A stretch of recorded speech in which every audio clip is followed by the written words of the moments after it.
काल एक आपल्या पार्सलमध्ये झुरळ आढळल्याची घटना घडली होती, तर त्याबद्दल काय सांगता? आपण रामदेवमध्ये 28 वर्षापासून ग्राहकांना सेवा देत आहोत. कधी असा प्रकार घडलेला नाही आहे. आम्ही प्रॉपर हायजीन मेंटेन करून सगळं पार्सल आम्ही देत असतो. काल ज्या ताई आल्या 7:30 पावणे 8 वाजता त्या आल्या, पार्सल घेऊन गेल्या आमच्या इथून. परत त्या पावणे 10 वाजता आमच्याकडे आल्या पार्सल घेऊन. 2 तास पार्सल कुठे फिरत होतं आम्हाला माहीत नाही कुठे गेलेले. तर तरी पण आम्ही आमच्या पद्धतीने किचनमध्ये आम्ही पुन्हा चौकशी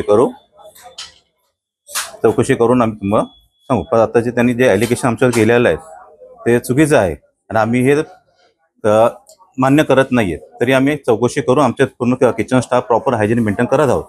ह्या गाईडलाईन्सप्रमाणे आम्ही सगळं हाऊसकीपिंग साफसफाई पूर्ण केलेली जाते.